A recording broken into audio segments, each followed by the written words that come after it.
Namaste, hi, hello, good morning. Welcome to today's session.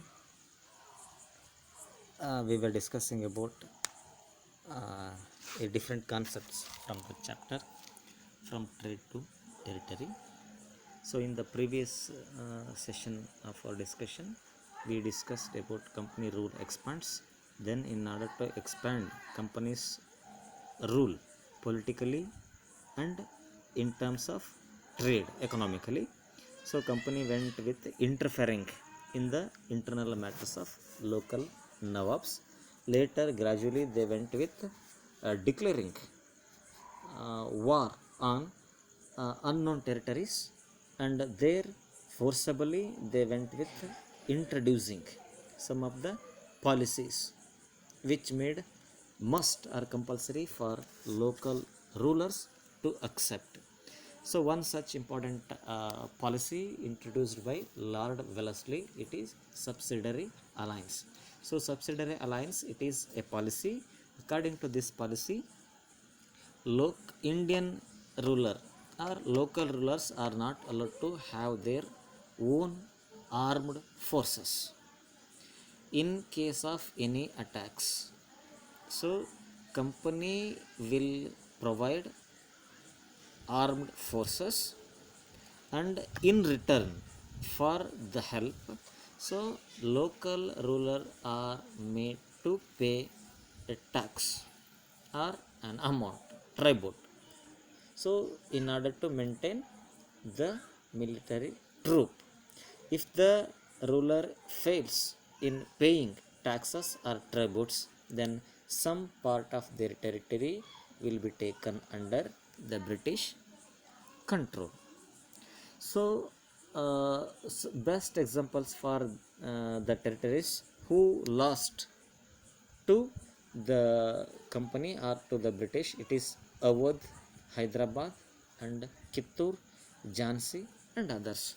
So one such important province which lost their territory to the company, it is Mysore.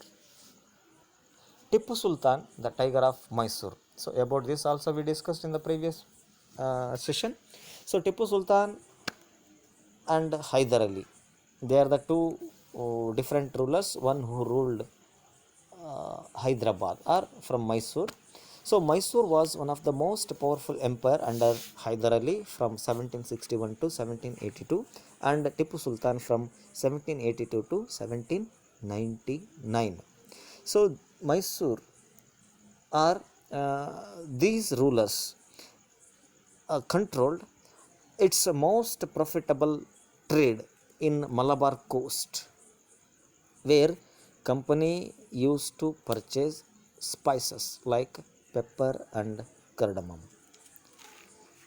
In order to suppress the trade activities of company, in the year 1785, Tipu Sultan stopped exports of spices, sandalwood, and also local races with company, and he modernized his military troop or force with the help of French in order to face the possible attacks from the British. So this made company to become arrogant, ambitious, and dangerous about Hyder Ali and Tipu Sultan. So company fought 4 wars against Mysore. These 4 wars in history are described as First Anglo-Mysore War, Second Anglo-Mysore War, and Third Anglo-Mysore War, and Fourth Anglo-Mysore War. So first Anglo-Mysore War, it was mainly fought from 1767 to 1769. Second Anglo-Mysore War was fought between 1780 to 1784. So first and second Anglo-Mysore War was mainly fought by Hyder Ali with the British, and third Anglo-Mysore War, that is from 1790 to 1792, and fourth, that is on 1799. These third and fourth Anglo-Mysore War was mainly fought by Tippu Sultan. So among these four wars, four Anglo-Mysore wars, so only British were able to get victorious only in fourth Anglo-Mysore War, where Tippu Sultan was seized from all the four directions at Srirangapatna, and he was killed. And fourth Anglo-Mysore War brought victory to British and made possible efforts to take control over Hyderabad province and Mysore province. After discussing this, let us discuss war. Here a slight correction is there.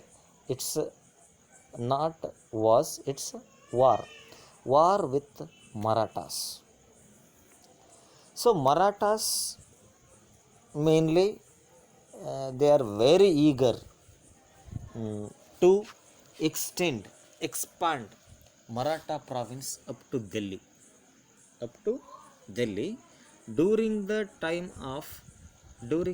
reign of Ahmad Shah Abdali. So one of the later Mughal ruler. Marathas got victory in third battle of Panipat in 1761 against Ahmad Shah Abdali.